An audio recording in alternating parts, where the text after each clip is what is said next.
Hey guys, another day, another beautiful day. It's a little bit overcast here today.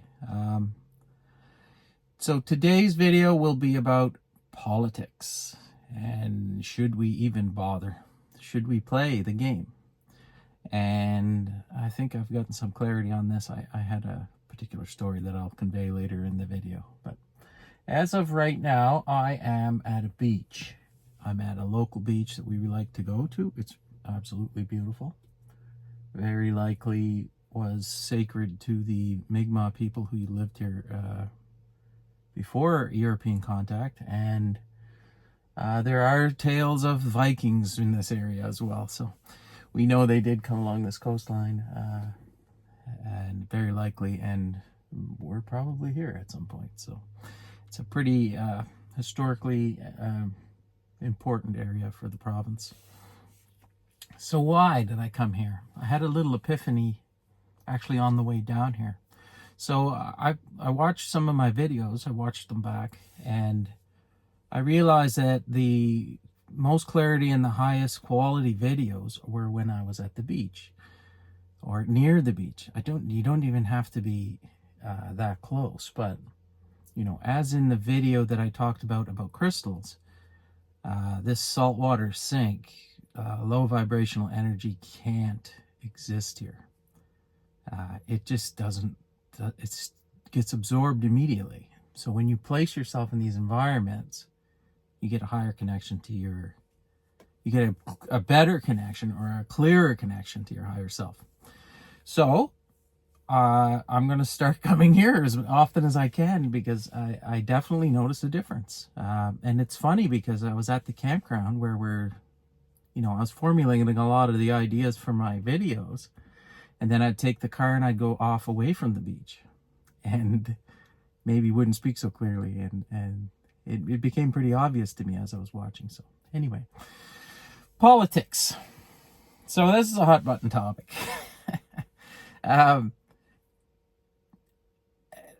Should you even play? What's the point of it? So as I've said in a lot of my videos, I believe there to be factions to this world, to this 3D world. Now, that's just part of the game. So, like I said before as well, this is a higher level to the game. So what's the point? Like, if you don't want to be in the game, why do you even play with the politics?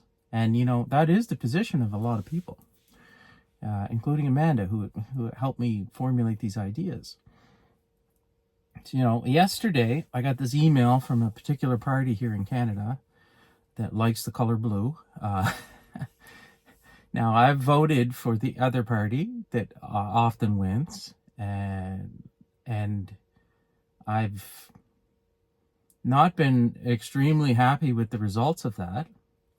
And then I've gotten an email from these guys because I was leaning that direction. Now, the email was a survey, and it keeps coming up in my email account. And it's prompting me to complete the survey. So I went in and I looked at the survey. I just wanted to see what this was about.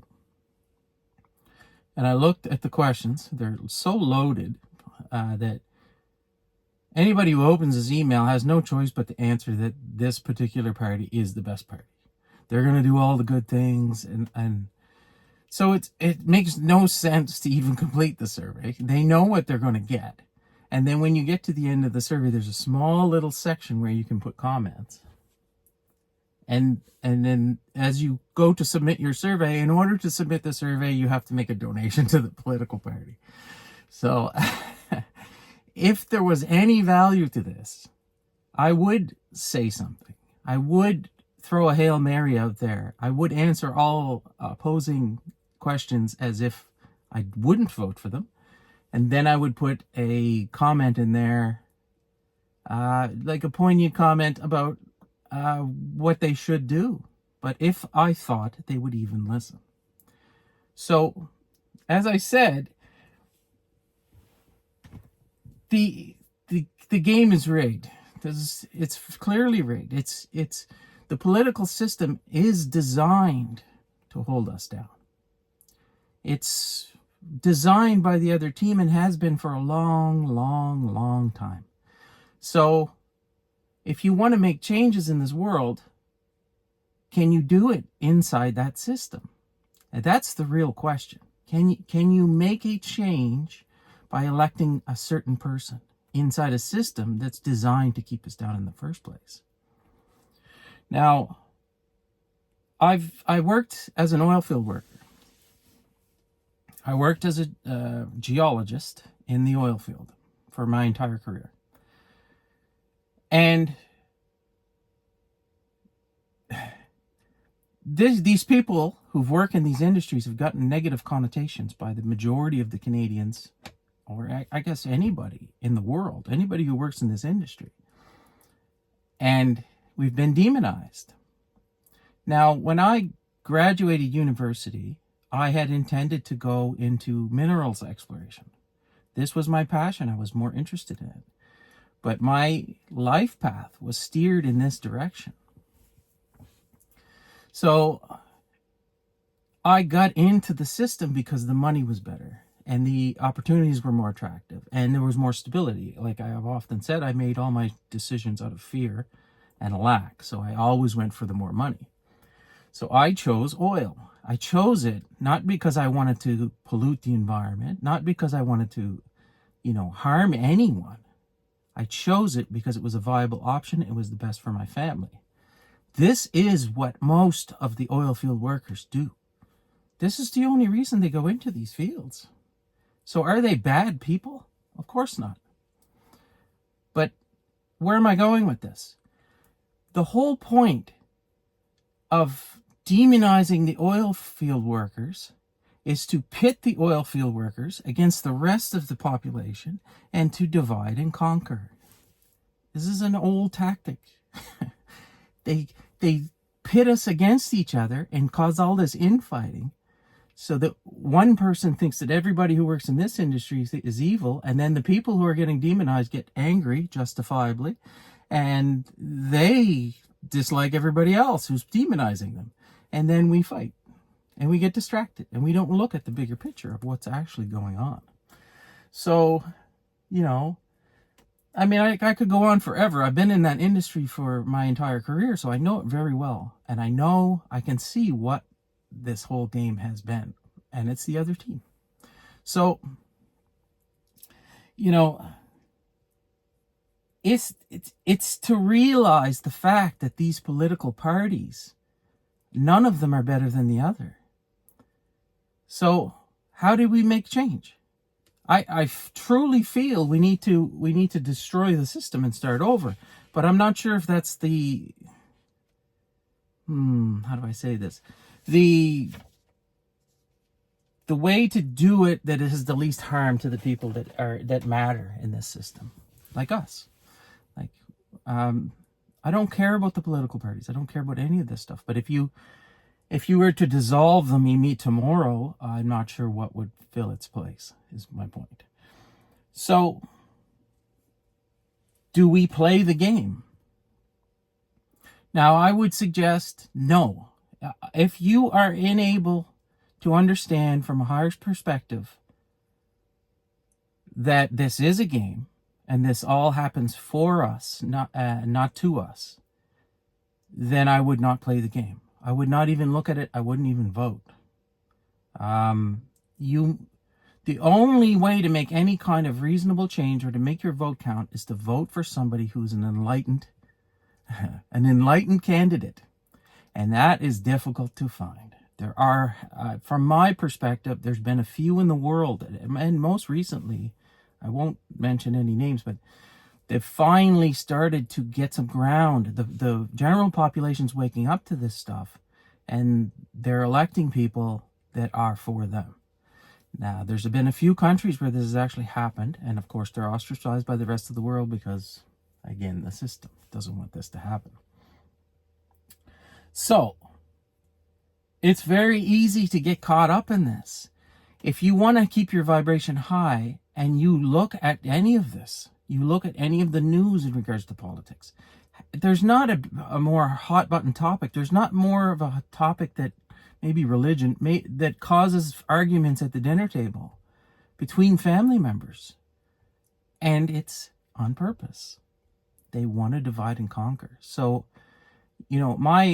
this is Amanda's opinion. She just doesn't look. She doesn't want to play. She doesn't want to watch it. And I don't blame her. Now, like I said, I'm not sure if there's a way to look at this and cause a positive change without dragging your vibration lower. And if there is, I'm going to keep thinking about this, but I'm not sure. And even for myself, if it were to be an election tomorrow, I probably wouldn't vote. What's the point? The system has to go. It's not working for anyone anymore. And as more of us start to become aware of this, there's going to be a lot of people that are going to get angry, and that serves no one.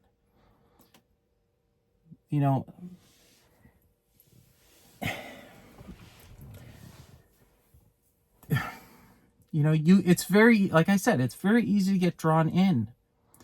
Like, I could be angry about all the stuff that this political system has cost me. I've worked 23 years in an industry. I put my heart and soul into that. I tried to make a living off of it. The more money I made, the more hands went into my pocket. And the system that started out as being a viable way to make a living and look like a possible option slowly degraded to the point where it didn't matter. There was no point even staying in it anymore, because it became getting worse and worse and worse. They wanted you to do more work for less money and worse conditions, and just keep saying yes for the money. They keep putting the screws a little tighter and tighter. And then I'm going to get drawn in, and I'm going to get angry about this. But this is for me. This happens for me. So if this happens for me, thank you. If the system wasn't designed the way it was, which I believe it to be intentional, I never would have woken up. It never would have happened. I would have been comfortable. I wouldn't have seen a reason to completely upend my life and give up this career that I had put so much effort into. I would have stayed. So it had to happen that way, which means it happened for me. So there are no accidents. This play that's been set up, it's very intricate. The illusion is deep. And in order to wake up from it, you have to do the things that I've been suggesting over all of my videos prior to this one. So, I want to say a big thank you to the corrupt politicians, to the system that's been putting the screws to me, my family, and many, many, many other people for a long time. Because what it's going to do is force us to awaken. It's going to force us to find a better way to do this. And we're going to throw the chains of the system off. And something better is going to happen. I know this. I've seen it. I understand how this is going to play out. And in order to reach enlightenment, I have to understand that I am in the game. Weirder and weirder things are going to start happening in this world. Institutions that have been around for as long as anyone can remember are going to fall and disappear. And they're going to be replaced with something better.